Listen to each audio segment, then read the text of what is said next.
minha psicóloga também, que é inteirada nesse assunto, né? Mas vamos conversar aqui a gente hoje, tá? E olha só, se você quiser entrar ao vivo para falar comigo, é só levantar a mãozinha e falar que quer participar.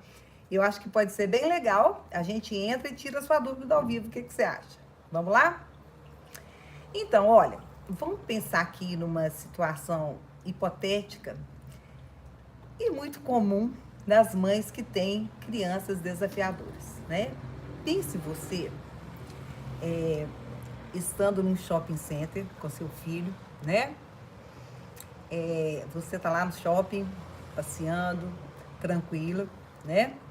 E de repente, você tá por ali, né? E de repente, você precisa que aquele seu filho obedeça uma ordem simples sua, né? Como, por exemplo, ficar do seu lado enquanto você está numa loja. E quando você está tentando que isso aconteça, ou você está tentando fazer o seu filho obedecer, né, a um simples pedido seu, e esse pedido é novamente ignorado, mesmo que você tenha dispensado uma enorme energia, uma quantidade significativa, né, de tempo, tentando evitar que algum piti aconteça, e você já esteja exausta ali, né, tentando controlar aquela criança, você não consegue fazer aquela criança ficar do seu lado ali parada na loja. E você tá lá querendo arrancar os cabelos. Quem nunca? E aí, meus amigos do YouTube, vamos lá entrando, vamos conversando, vamos participando aí. Então, você às vezes está lá nessa situação, não está querendo acreditar no esforço que você está despendendo ali naquele momento, né?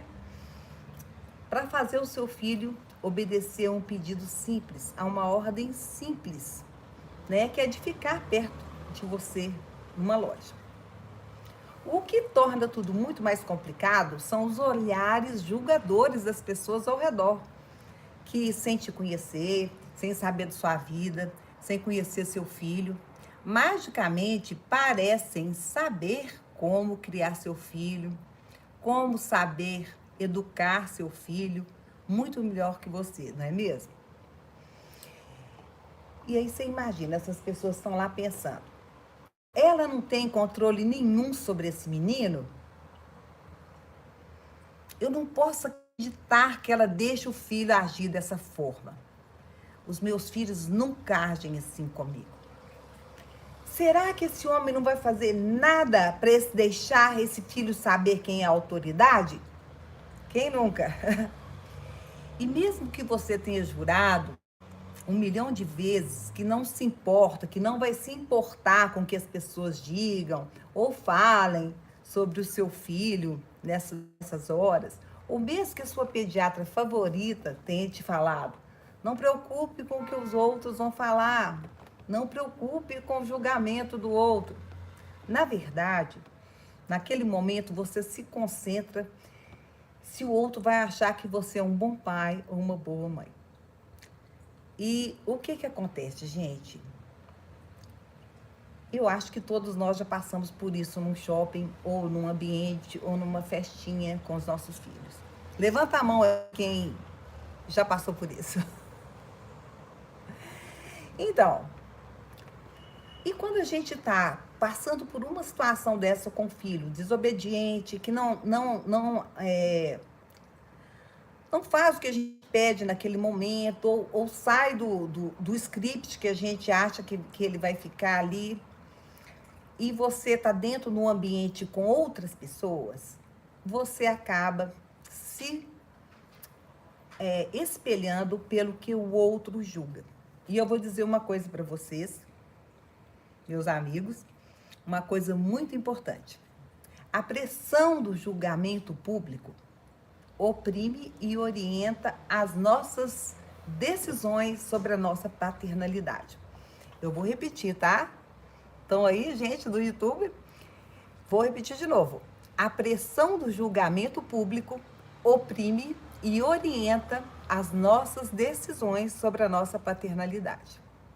A pressão de qualquer lugar público com uma criança mal comportada, ela realmente, quando você está se perguntando se vai gritar, subornar ou ameaçar, ou vai sempre parecer que você é um pai ou uma mãe que não tem controle sobre o seu filho. E eu quero trazer isso à tona aqui, porque a gente, às vezes, vê toda hora na internet, a todo momento, educadores, psicólogos, mentores, pediatras, orientando os pais para se fecharem numa bolha nessas situações, né? Nas situações de piti, de estresse da criança em público. E pensarem só na relação nossa com o nosso filho nesses momentos. No entanto, como eu já disse ali atrás para vocês, nós somos seres sociais. E o julgamento alheio afeta muito, muito, muito nessas horas. E eu gosto de convidar os pais para fazer uma reflexão. Nessas horas, pergunte-se se as coisas que você vai decidir para parecer bacana com o outro, bacana aos olhos dos outros pais, aos olhos dos parentes, aos olhos da sogra, do sogro, as decisões que você vai fazer para parecer um pai bacana, como que isso vai afetar a vida do seu filho no futuro? Pense só nisso, entendeu? Simples assim. Mas fala a verdade, quem sabia que ser pai e mãe ia ser tão complicado, né? Ia ser tão difícil, tão estressante. Antes, lá atrás, antes de você ter filho, você achava que ia ser uma coisa simples.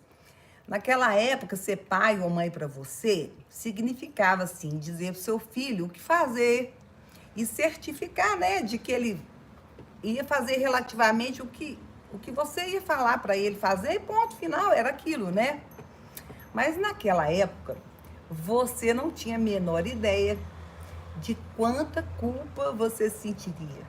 E nunca esperaria, né, sentir tanto medo do que cada pequena decisão sua poderia refletir e atrapalhar o seu filho pelo resto da vida. Então, esse é o grande problema da paternalidade, né? A gente carregar essa culpa e essa dúvida. Será que eu estou fazendo a coisa certa? Será que essa decisão que eu estou tomando agora é certa? Isso vai nos trazendo uma culpa, né? Desnecessária.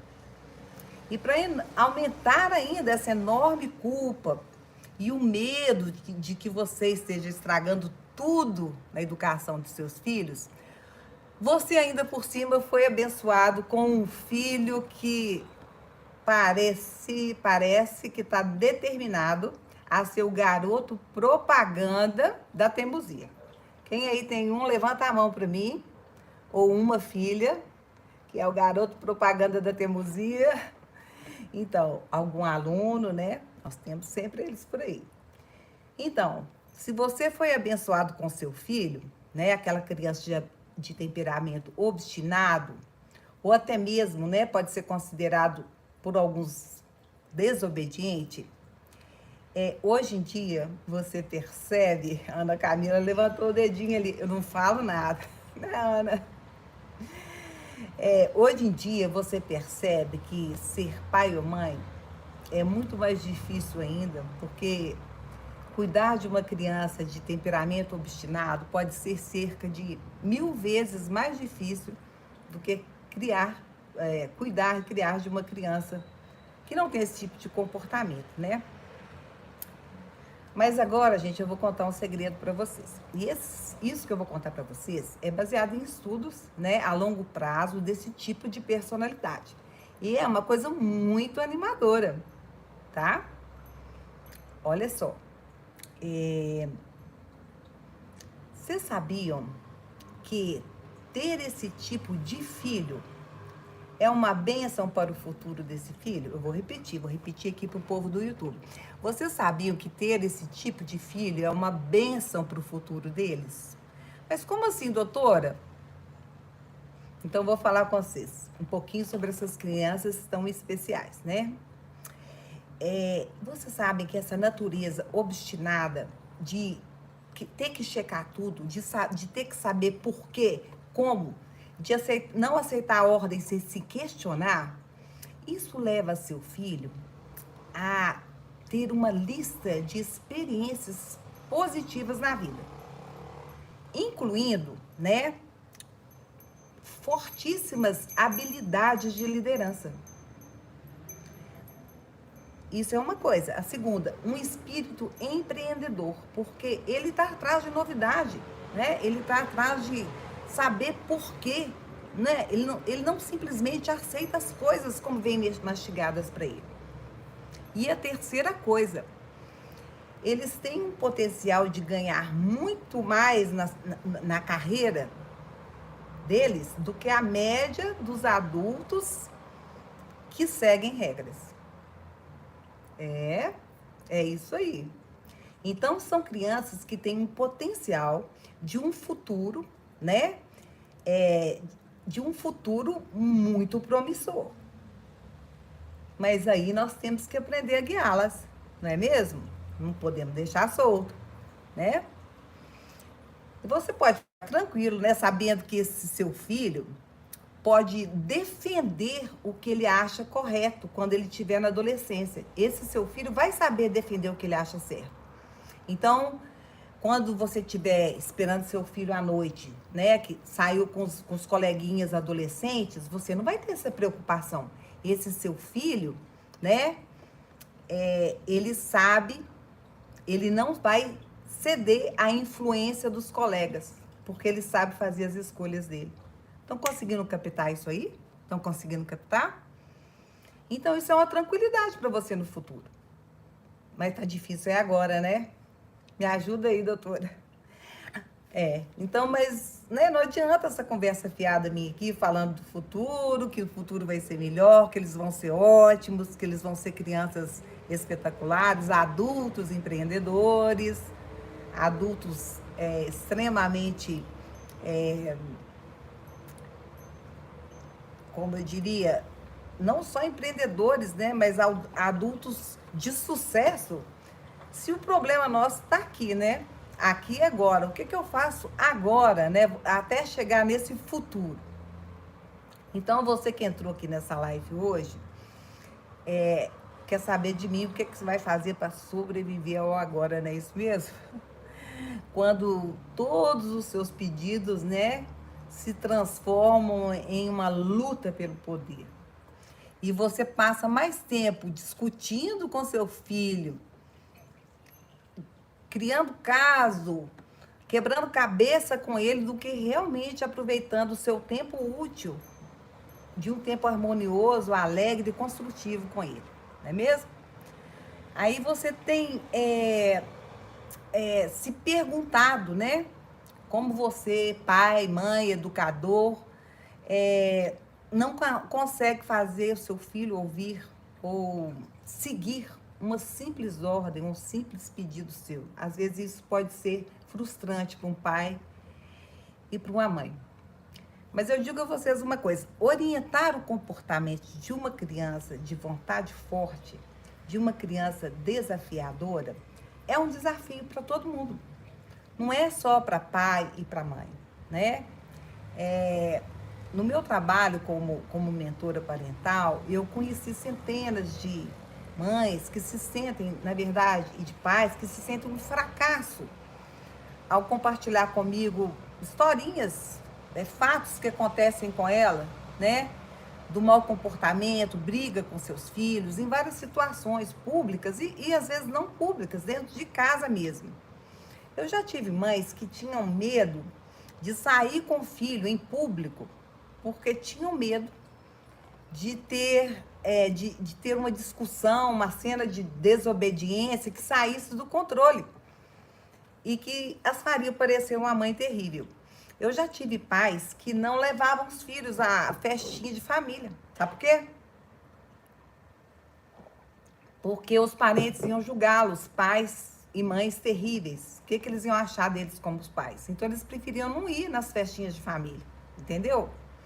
Muitos desses pais questionam suas capacidades como pais, como, né, pais e mães, e se perguntam como seria ser uma daquelas pessoas normais. Sabe aquelas pessoas que ficam na festinha, os filhos ficam brincando no canto e o papai fica bebendo a cervejinha e as mamães ficam no outro cantinho conversando sobre moda, etc e tal? Ai, como eu queria ser assim. Né? Os pais se questionam, meu Deus, por que eu não sou assim? Por que eu não posso ser assim? E eu não culpo esses pais por se sentirem assim, sabe, gente? Porque em vez deles se sentirem apoiados, as crescentes postagens na internet e as coisas compartilhadas nas redes sociais fazem vocês às vezes se sentirem mesmo paranoicos, né? Com medo da vergonha de ser pai, de ser mãe, em todos os lugares que você vai. Quando você, assim, sai de casa, ou quando você é desafiado ou desafiada, você sente que todo mundo está olhando para você, né? Pensando, nossa, eu sei como criar seu filho melhor que você. É verdade. Mas olha só, embora o seu filho, a sua filha, seja difícil, seja obstinado, há muitas coisas que você pode fazer para ajudar o seu filho e apoiar e orientar essa personalidade teimosa para ser usada para o bem no mundo e para o bem no futuro do seu filho. Só que nenhuma das coisas que eu vou te ensinar aqui envolve bater, ameaçar e punir. Entendeu? Então vamos lá. E aí, povo? O povo do YouTube tá me vendo direitinho? Oi, Rosângela. Gente, eu tô dividindo a atenção com vocês aqui, mas tô todo mundo me vendo, hein? Deixa eu ver. Olha, a Railane entrou, Railane. Aí, a Grazi Malta. José já está começando a ser obstinado e controlador. Que isso, Grazi? O José é lindo. O José não tem nada disso. Ai, ai, ai. Vamos ver esse povo aqui. É Patrícia. Ei, Patrícia. Saudade da sua massagem, minha flor. Ah, vamos ver aqui, ó. A Jerusa. Na minha época, a gente nem podia questionar nada. Tínhamos que seguir regras sem falar nada. Nós vamos falar sobre isso. A Bárbara está falando aqui, ó, com certeza. Vejo isso em sala de aula. As mais teimosas são as que lideram. Aí, gente, é uma professora de balé, tá falando que isso é fato, ó. Tá vendo? As crianças vão ser líderes. Maravilha. Vamos lá.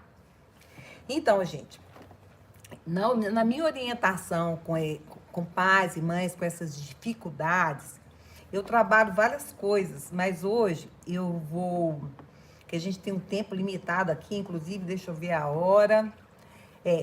Eu vou trazer para vocês algumas dicas, né? Algumas estratégias que vão poder ajudar vocês a trabalhar, né? A estimular e a colocar limites nessas crianças de maneira que elas desenvolvam e vocês gastem menos tempo estressados, batendo cabeça, né? E mais tempo em harmonia, em convivência familiar de qualidade, né? Então, a primeira coisa que eu sugiro a vocês, escolham suas batalhas. Mas como que é isso? Todo mundo fica falando essas palavras, né? Já estão enjoativas. Escolha suas batalhas. Escolha suas batalhas. Eu sei, você já está cansado de ouvir isso, né? Mas veja só, você é pai ou mãe, você está no comando, com certeza. E as crianças, né, devem ouvir porque é a coisa certa a fazer. Ponto final. Então, por que todo mundo fica dizendo para você, escolha suas batalhas? Eu vou te responder. A resposta é bem simples, tá? Compreenda que esse seu filho nasceu com uma capacidade inata de questionar tudo. Argumentar, né? Questionar, argumentar, negociar, até mesmo aqueles comandos mais simples E no final das contas, esse menino, essa menina, encontra a resposta que ele considera certa para ele. É ou não é, mãe? É ou não é, pai? É isso aí. Então é irrelevante se é exatamente a mesma resposta que você forneceu no início, em primeiro lugar para ele, ou se é o oposto. Essa criança está programada para seguir apenas o que ele ou ela descobrir por si mesmo. Então presta atenção. Independente do que você falar, essa criança, ela vai ouvir somente o que ela descobrir por ela mesma. Então coloca isso na sua cabeça. Isso significa, gente, que cada limite que você define ou cada direção que você dita para essa criança teimosa, né? A maioria das vezes você vai receber um não, ou um porquê, ou mas por que isso, ou até uma gritaria. Então é isso, essas crianças, no comando, elas vão sempre estar perguntando por quê, pra quê, ou gritar. É isso aí, né? Entenda uma coisa,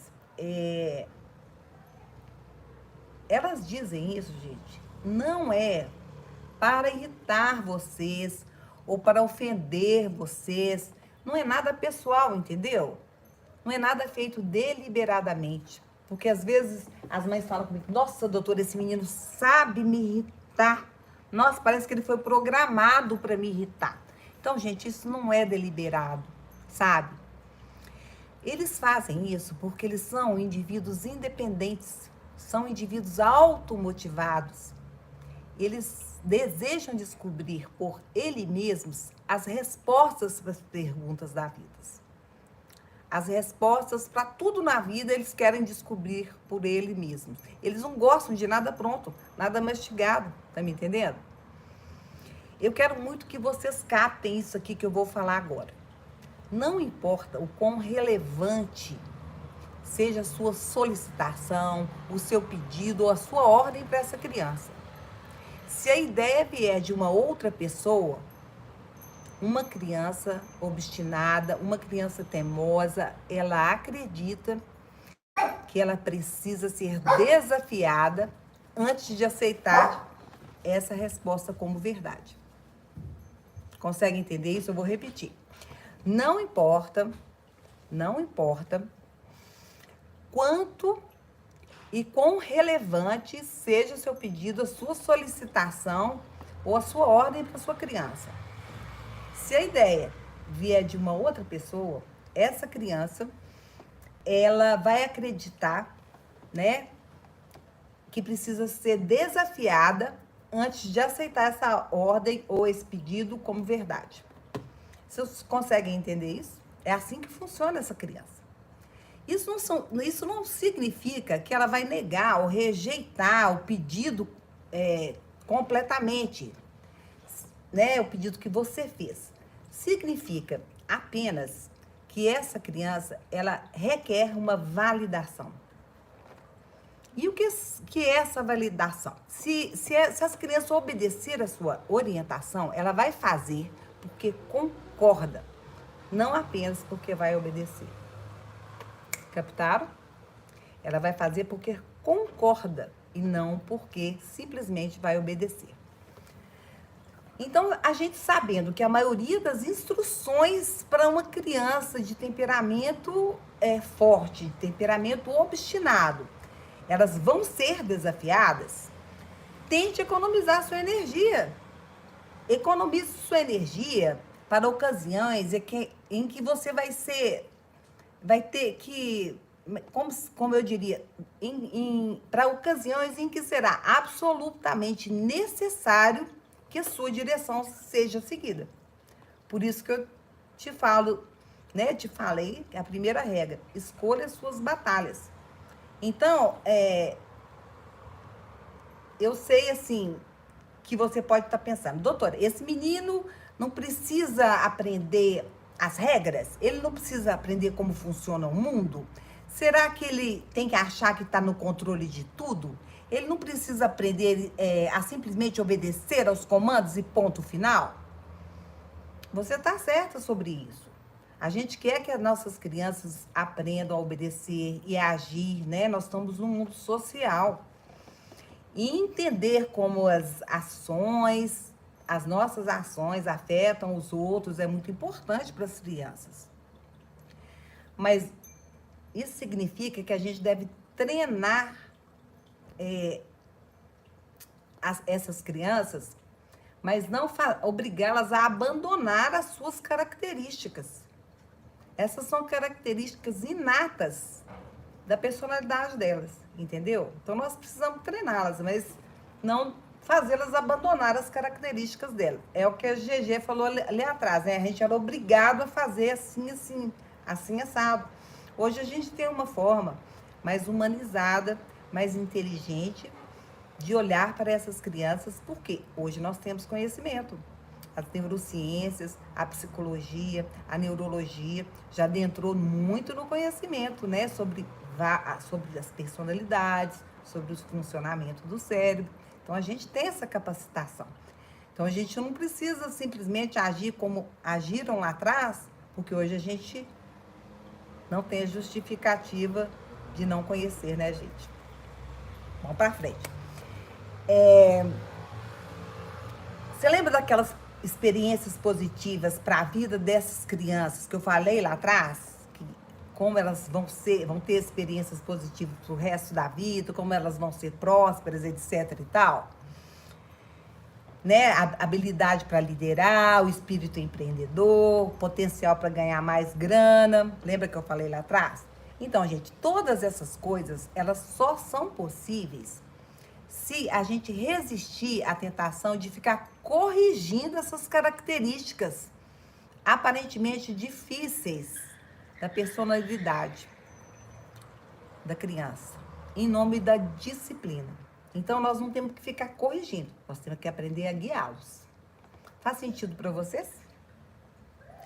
Portanto, se a gente sabe que uma criança obstinada tem maior probabilidade de desafiar uma ordem por causa de um espírito de curiosidade, será que realmente a gente quer continuar empurrando esses limites?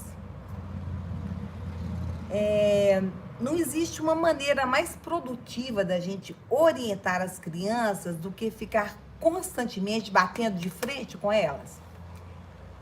O que vocês acham? Isso desgasta a gente e não constrói nada com as crianças. Faz sentido para vocês? Então, ao longo desses anos, né, de passar um tempo grande convivendo com crianças desafiadoras e com pais e mães de crianças desafiadoras, eu entendi que para ter um relacionamento menos conflituoso e mais significativo com essas crianças, a gente precisa resistir à tentação de criticar e corrigir as pequenas coisinhas, cada detalhezinho, sabe? Coisas que não fazem realmente diferença. Tipo, levanta daí, senta direito, não toque nisso, beija a vovó, mastiga com a boca fechada. Essas coisas, sabe? Que não fazem muita diferença, que não vão alterar muita coisa na vida. Em vez disso, dê às suas crianças a oportunidade de validar as coisas por elas mesmas. Isso vai fazer mais sentido para elas. Eu vou dar um exemplo simples, porque a gente acaba falando e complicando um pouco o raciocínio. Estão comigo aí, gente do YouTube? Gente, hoje eu tô meio perdidaça, porque é dois celulares, mas vai dar certo. Deixa eu dar um exemplo para vocês. De como agir. Então, imagina que você está num shopping lotado com a sua criança, né? E aquele seu filhinho obstinado, você comprou, por exemplo, um tênis pro seu filho, tá dentro de uma sacola. E aquele filhote obstinado seu começa a rodar a sacola. Quem nunca, né? E aí você começa. Para com isso, vai machucar alguém, cuidado com as outras pessoas. Para com isso, menino, né? Mas você sabe que isso vai acabar, né? À medida que você vai gritando, você vai estressando ali dentro do shopping. E aquilo vira um inferno, você vai acabar tendo que ir embora para casa. Então, para você evitar esse tipo de batalha, né, e ensinar uma lição valiosa para essa criança, tenta uma coisa diferente. Em vez de você definir o limite sozinha, o que essa criança precisa, que eu falei com vocês, ela mesma precisa saber, né, e validar tudo que ela faz. Então, você pergunta assim: o que poderia acontecer se alguém estivesse atrás de você? Ou, por que você acha que eu estou preocupado com isso que eu estou vendo aqui? Entenderam? Então, aí, ele vai elaborar a resposta. E é mais provável que você consiga, que ele pare de fazer aquilo, do que se você ficar repetindo e se desgastando, entenderam? Isso é especialmente eficaz para aquelas crianças obstinadas, porque elas estão sendo incluídas, né, para essas crianças, você vai incluir ela no processo, em vez de simplesmente ficar dando ordem, e elas vão entender que elas não estão recebendo instruções sobre o que fazer. Elas estão decidindo o que fazer porque aquilo é melhor para elas. Fez sentido para vocês? Eu vou explicar daqui a pouco um pouquinho mais sobre isso. Vamos passar para a regra 2, gente, o tempo está andando, eu acho que eu não vou conseguir sair da 2, não. Defina limites com o seu filho. Uma das coisas mais valiosas que eu aprendi sobre essas crianças ao longo dos anos é que essas crianças precisam saber o porquê de todos os comandos que recebem. Isso pode ser uma coisa muito desafiadora para o pai, enchedora de saco. Sente aí, por quê?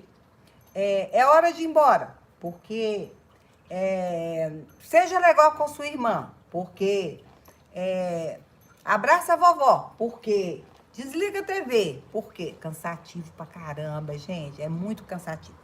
Essa característica particular do seu filho pode ser a mais exaustiva, concorda? Depois de um dia inteiro trabalhando, ralando no serviço, discutindo com o chefe, aí vai fazer o jantar, fogão quente. A última coisa que você quer na vida é tentar explicar para o seu filho por que ele não pode assistir mais um episódio da Patrulha Canina. Ou explicar para sua filha de 9 anos por que ela não pode ter um celular, né? Ou explicar para o seu filho... Só um minutinho, gente. Deu uma pausa aqui, gente, por causa da conexão. Tamo junto aí? Então, eu tava parei lá na Patrulha Canina, né? Ou explicar pro seu filho por que ele não pode dormir na casa daquele coleguinha que ele acabou de conhecer. Que você nem sabe quem que é, né? Nunca ouviu falar e ele quer dormir lá, né? Se você começou a entender seu filho, né, com o que eu tô te falando hoje, talvez você saiba que ele precisa de uma resposta para tudo, não é mesmo? Então, olha só para onde que eu tô conduzindo vocês aqui. Quem foi que te disse que você tem que responder a tudo? Não, você não precisa ficar respondendo os porquês, não. É bem possível que depois de que você responda o porquê, sua criança vai continuar argumentando. Mas por que isso? Mas então, mas e isso? Mas e aquilo? E aquilo outro é sempre assim, né? Então, por que você vai desperdiçar a sua energia? Olha a dica aqui. Em vez de dizer por quê, pergunte para sua criança o que ela acha. Vocês conhecem aquela... como é que fala? Técnica, né? Do entrevistador.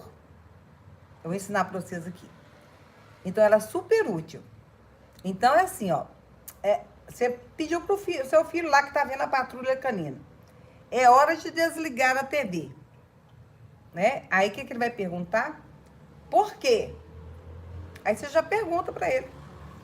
Você pode imaginar por quê? Né? A sua filha. Você Eu não posso, você tem 9 anos, você não pode ter um celular ainda não. Você pode imaginar por quê? Do seu filho lá. Não, você não pode ir dormir na casa do coleguinha que eu não conheço, não. Você pode imaginar por quê? Seja você o entrevistador. Aí, gente, eu vou dizer uma coisa para vocês. Vocês vão se espantar como essas crianças podem entender, né? E responder a vocês e se acalmar e compreender e parar com os porquês. Porque, na verdade, isso tira de você o papel de especialista, que, na verdade, a sua criança nunca acreditou que você fosse, né? Por quê? Porque ela sabe que você não é especialista, ela não acredita que você seja. Não se engane, né? E permite que a sua criança se envolva no papel, né, de identificar por que o seu pedido não é assim tão absurdo, né? Então, ela vai, peraí, por que será? Aí ela começa a raciocinar, né? Se você ainda não experimentou isso, gente, com seus filhos, eu encorajo você a fazê-lo. Isso é muito bacana, funciona muito. Então, aprenda a técnica do entrevistador. Todo mundo entendeu aí? Beleza? Ajuda. Essa técnica, ela tende a funcionar, né? Muito bem, mas não é 100% garantida. Porque, às vezes, gente, você recebe alguma reação do seu filho com uma resposta, às vezes, assim, ó. Porque você é mal e não me deixa fazer nada direito. Ou porque você é péssimo, entendeu? Acontece. Aí, quando acontecer isso, você não se deixe abater. Você responda. Eu posso ver que você não gostou da ideia. Você sabe que eu te amo, né? E faço o que eu acho que é necessário para você, o melhor para você. O que você acha que é a minha razão para isso agora? Continue entrevistando ele, entendeu? Então agora vamos lá. Vamos correr aqui para ver se eu ainda consigo dar mais uma dica para vocês. Essa é uma dica minha favorita, que é a dica número 3, que é a dica da reformulação. Porque essa dica tem uma taxa de sucesso muito boa, né? E pode ajudar muito crianças e os adultos também podem se beneficiar disso. Tem uma mãe aqui que está me perguntando o que fazer quando o filho é adolescente. Tudo isso que eu tô te falando aqui, mamãe, você pode usar com seu filho adolescente, tá? Funciona do mesmo jeito, os adolescentes desafiadores. Mas a adolescência é uma fase diferente, né? Porque o adolescente já tem em si a questão de desafiar, tá mudando tudo nele, né? Então tem uma outra, a gente tem que olhar sobre uma outra perspectiva. Mas de qualquer forma, também pode te ajudar, tá bom? Então vamos falar sobre a reformulação. Então dê para essa criança uma reformulação. Como seria isso, né?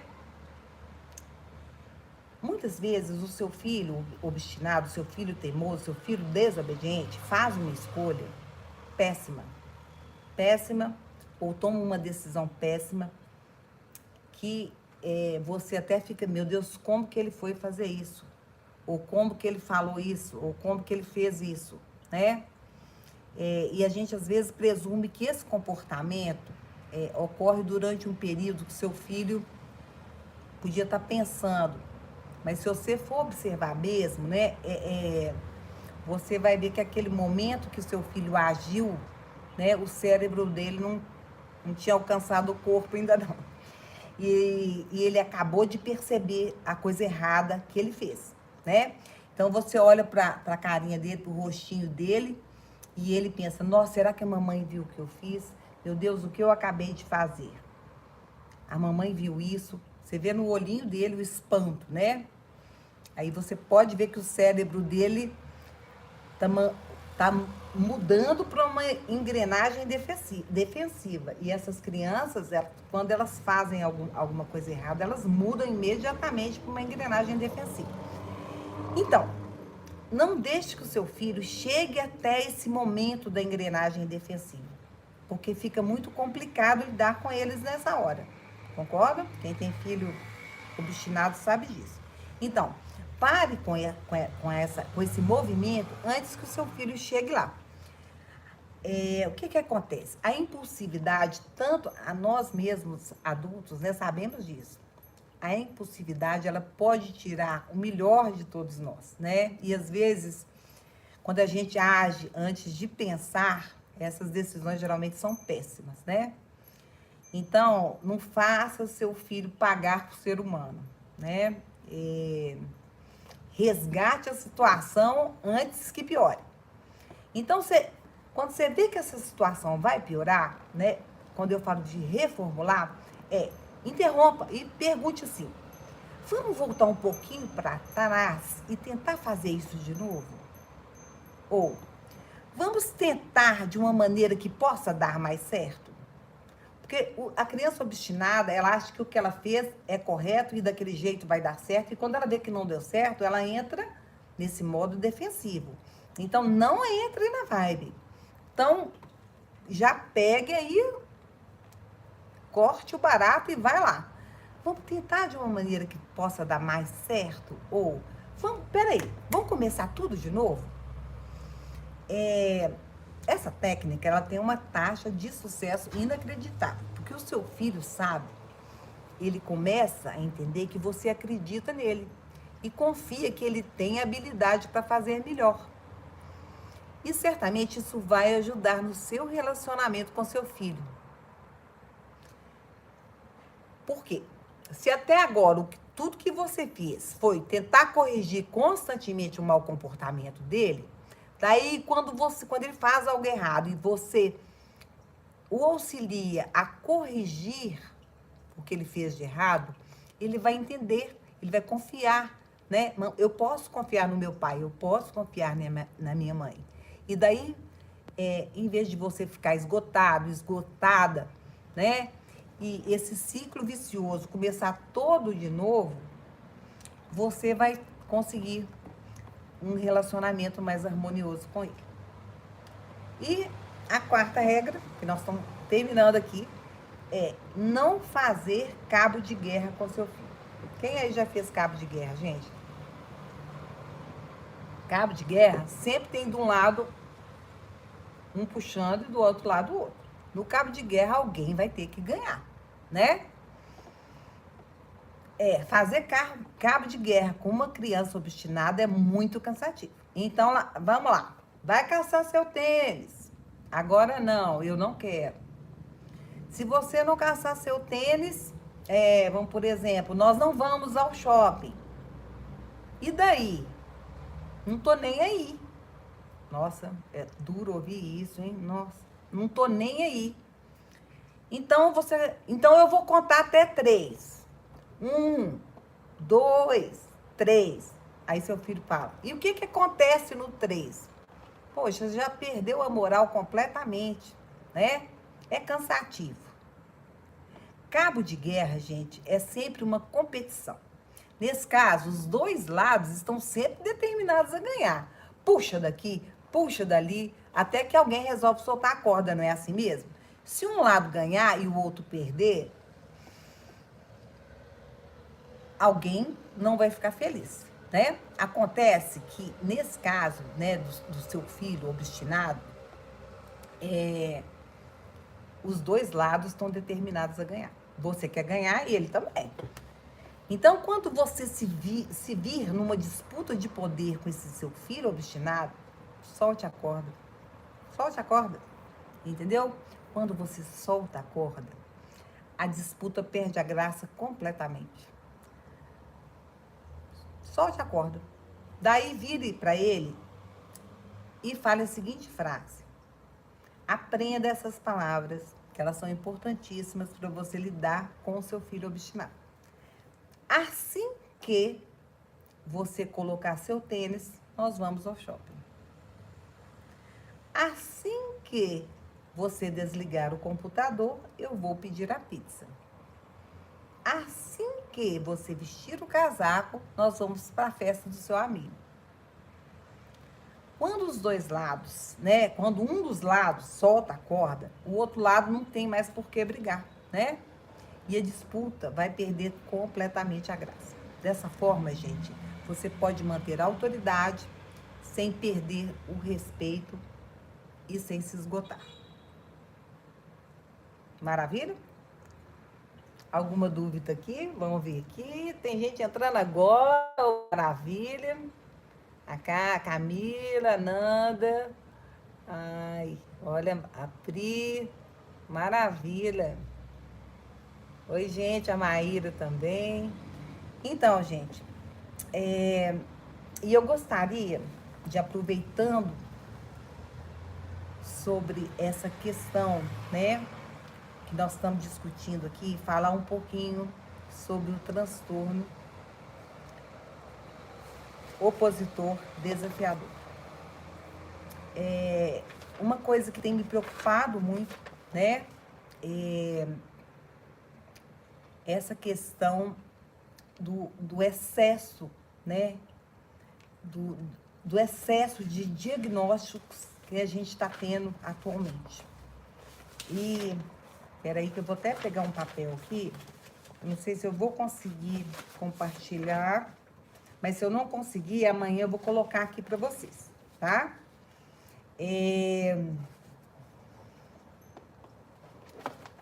Não sei se vocês sabem o que é o TOD, transtorno de oposição desafiador, ou transtorno opositor desafiador.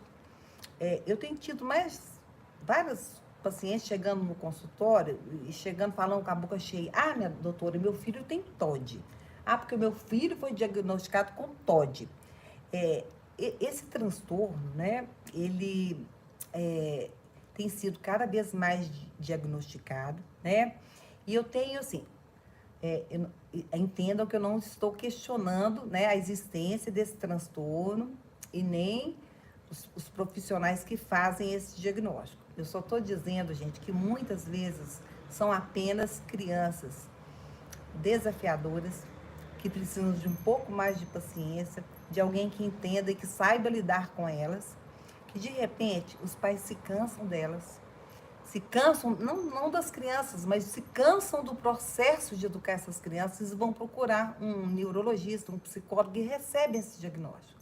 Quando elas recebem esse diagnóstico, elas ficam o quê? Aliviadas. Meu filho tem TOD, né? Elas ficam aliviadas. Aí o que essa criança recebe? Um remedinho, um tratamento. E isso vai fechando um ciclo vicioso.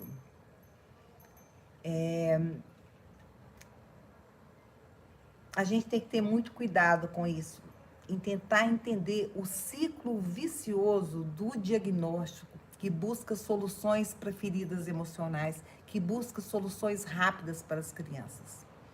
Então, se a criança não se comporta como precisamos ou como esperamos, daí a gente corre para o psicólogo ou para o neurologista, recebe um diagnóstico e sai com uma medicação. Ufa, que alívio, né? Tem pai, tem mãe que chega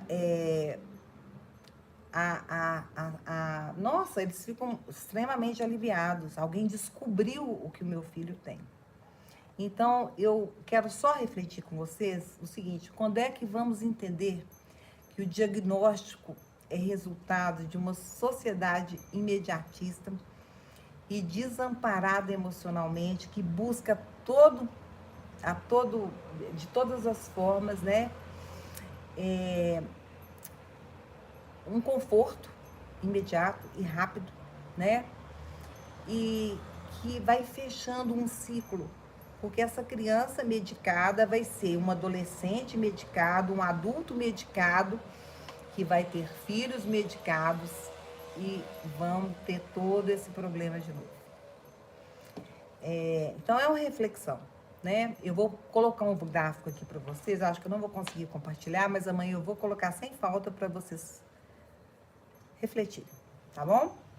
Mas enfim, meus queridos, olha, vocês são ótimos pais, vocês conseguem fazer tudo isso, e eu vou juntar tudo isso aqui agora, né? Dizendo para vocês que vocês não são ótimos pais, mas às vezes vocês têm medo dos olhares, o julgamento alheio, né? Isso às vezes faz vocês questionarem se vocês estão fazendo as coisas certas. E para piorar, vocês foram abençoados com filhos obstinados, com alunos obstinados, com sobrinhos obstinados, né? E francamente, né, tudo isso deixa vocês muito, muito exaustos. E eu tenho uma palavra importante para vocês aqui. Vocês não são culpados pela personalidade teimosa, obstinada de seus filhos. Mas vocês serão a razão pelo qual os seus filhos de temperamento forte prosperarão neste mundo. Então, olhe só, cerquem-se de pessoas que lembrem a vocês que vocês são bons pais.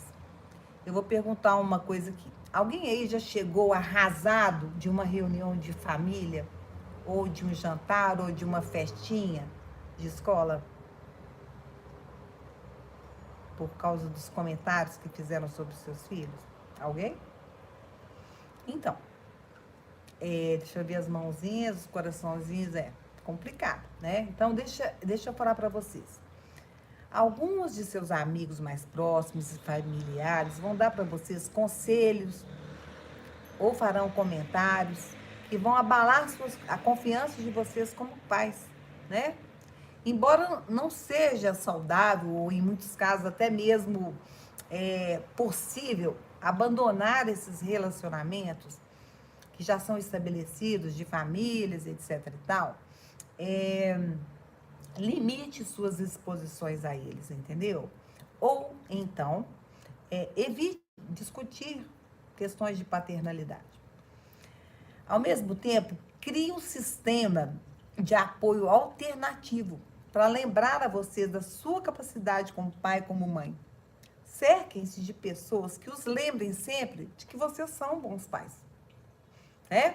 E lembre-se de que todos, até mesmo os profissionais, se sentem desafiados por crianças de temperamento forte. Os psicólogos, os professores, os pediatras, todos nós nos sentimos desafiados.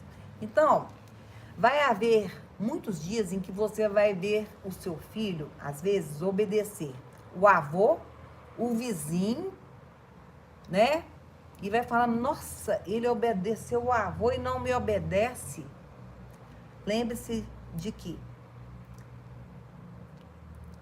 esse é um caso que mostra, que prova que ele se sente próximo o suficiente de você para mostrar para você a verdadeira personalidade dele. Captou isso? Então, ele se comporta bem e se comporta diferente com o avô e com o tio, não é porque você é mau pai, é porque ele não se sente próximo do tio ou do avô para mostrar a verdadeira personalidade dele. Isso é uma coisa importante de vocês entenderem, né? Em vez de você se sentir mal com isso, lembre-se de que todos os que são próximos às crianças de temperamento forte, mesmo os psicólogos, professores, e os pediatras, às vezes a gente também se sente desafiado por eles, né? Concentrem a energia de vocês em usar essas dicas que eu passei para vocês hoje, para obter a cooperação dessas crianças e a guiá-las, em vez de ficar aí agonizando, reclamando e gastando energia, né? Pelas falhas que vocês observam nessas crianças e em vocês mesmos. Então, vocês são bons pais, vocês não têm culpa da personalidade dos filhos de vocês e vocês estão aí para guiá-los para o sucesso da vida deles. Afastem-se de quem os julga, de quem os leva para baixo na paternalidade, né? Cerque-se de conhecimento. Estou aqui para ajudar no que eu precisar, né? Sempre. E lembre-se, gente, que a personalidade obstinada não deve ser punida nunca, mas cultivada para proporcionar, né, um grande bem para o mundo. E, por favor, né, lembre-se sempre, o seu filho alcançará uma forte independência.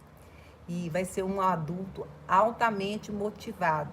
Se você ajudar a cultivar essas habilidades agora, na infância, por meio de conversas, ensinando limites autoimpostos, em vez de usar ameaça de punição, né? E tentar obrigá-los a obedecer cegamente, né?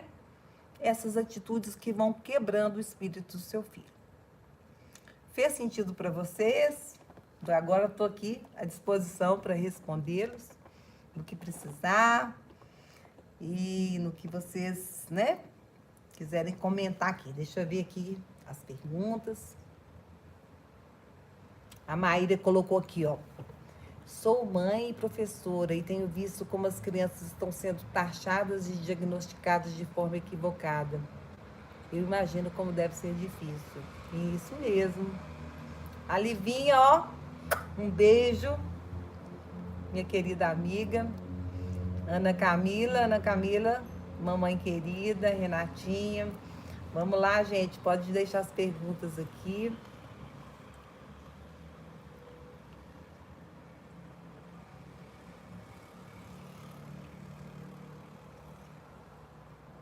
Eu entendi depois na sua mensagem, super concordo, é muito complicado.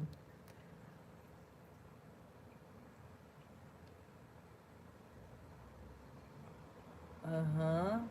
Ah, tá, elas estão conversando entre elas aqui. Isso aí, gente.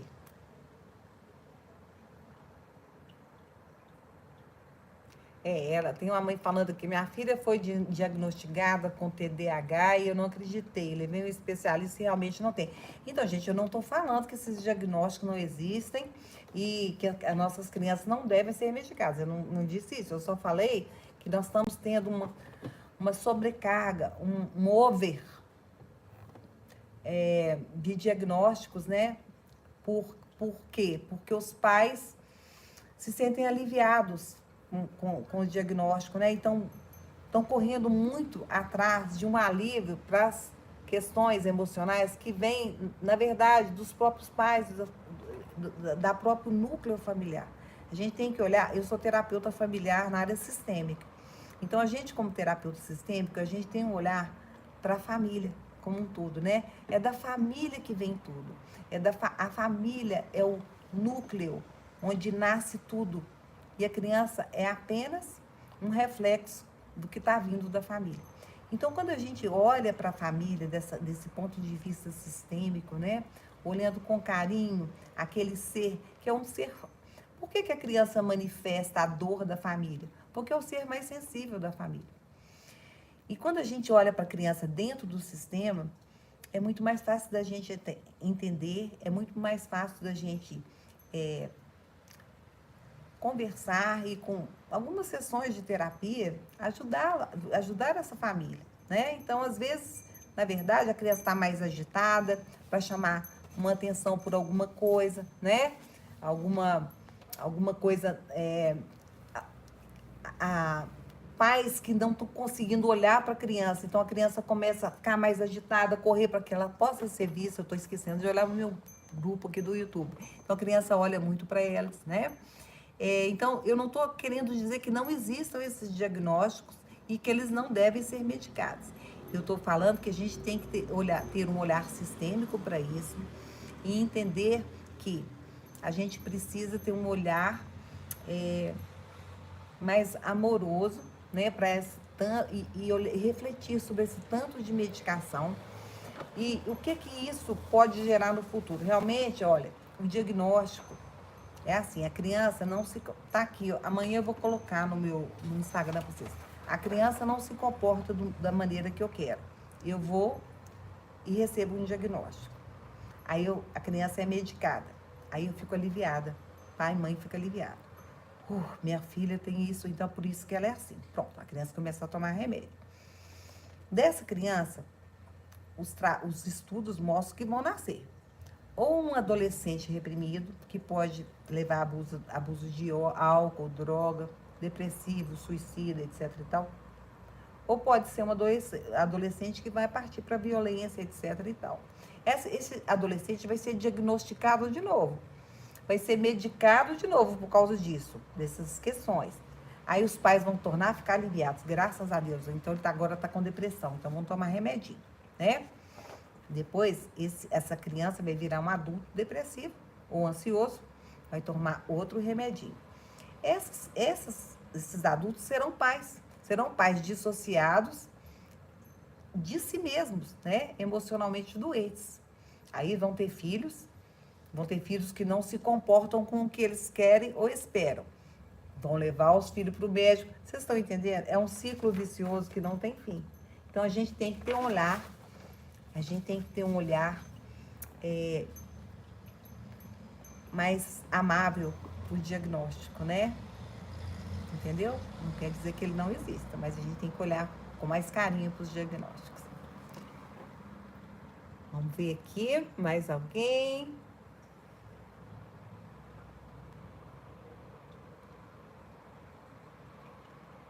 A sensação que tenho é que ele... a Ana Camila. A Camila falando do filhote dela. A sensação que tem é que ele se faz de surdo. Não escuta o que falamos. Audição seletiva. Como chamar a atenção dessa criança? Ana Camila, a gente já conversou algumas vezes, né? Tente usar o assim que. Entendeu? Assim que você desligar a televisão,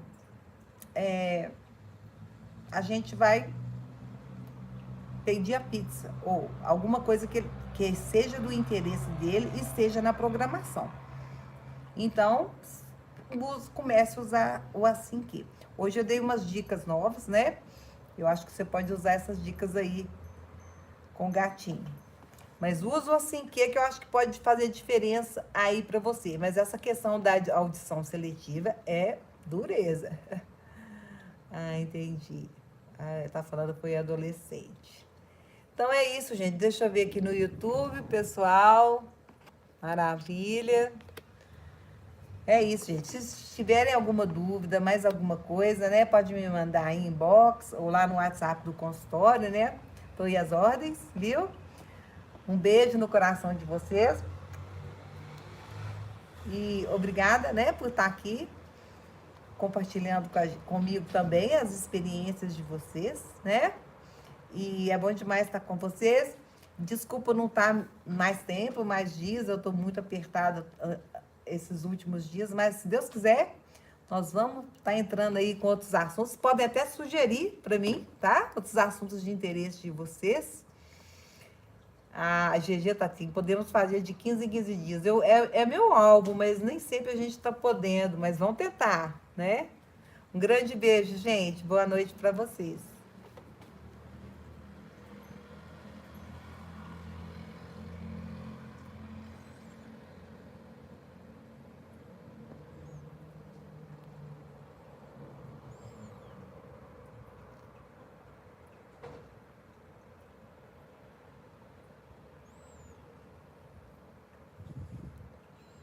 Ver arquivo ao vivo.